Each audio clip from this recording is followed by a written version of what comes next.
This video was brought to you by the ILC. Hi there once again. Welcome to episode 15.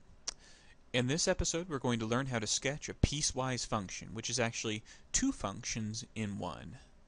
Let's give this a try.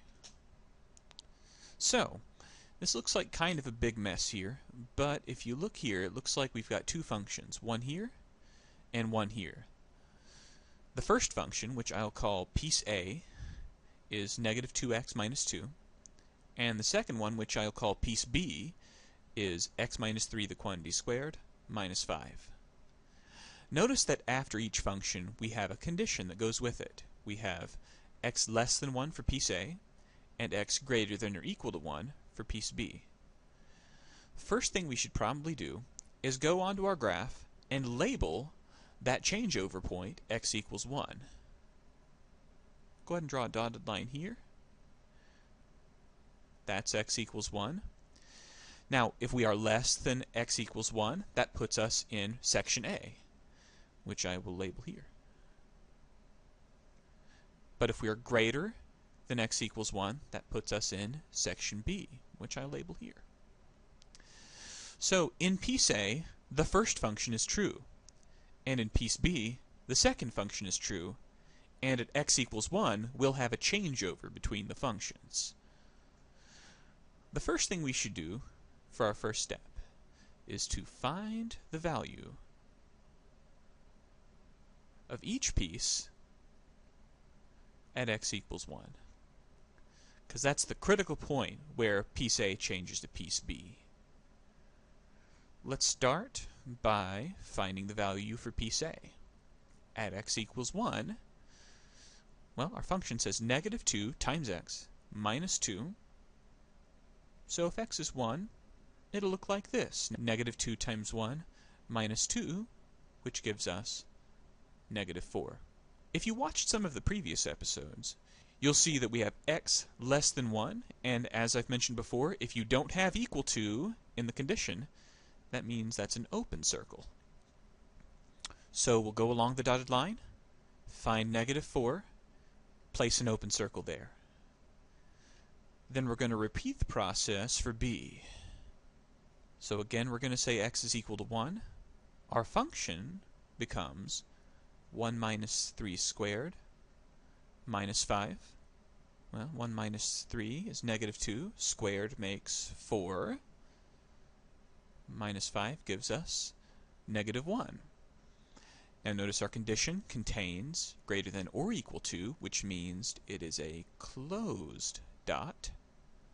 So we'll go to negative 1 and make a closed dot.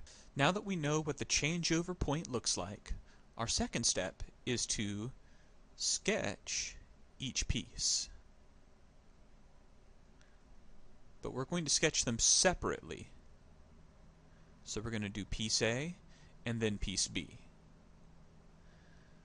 Let's go ahead and start with piece A. Well, piece A says we have negative 2x minus 2, which you may recognize is a linear equation. So it's just a line.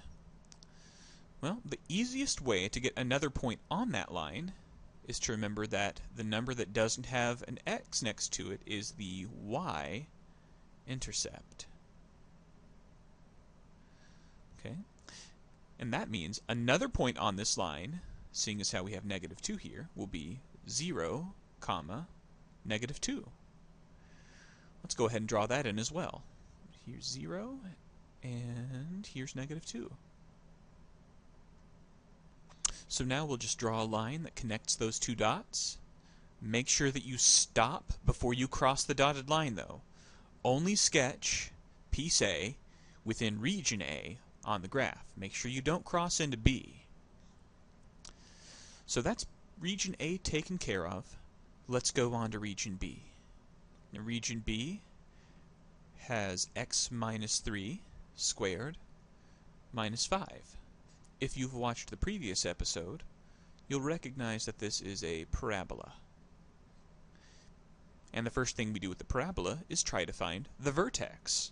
Well, remember the number on the outside is the y-coordinate of the vertex. That would be negative 5. And the number on the inside of the parentheses is the x-coordinate of the vertex, but it's going to be the opposite sign.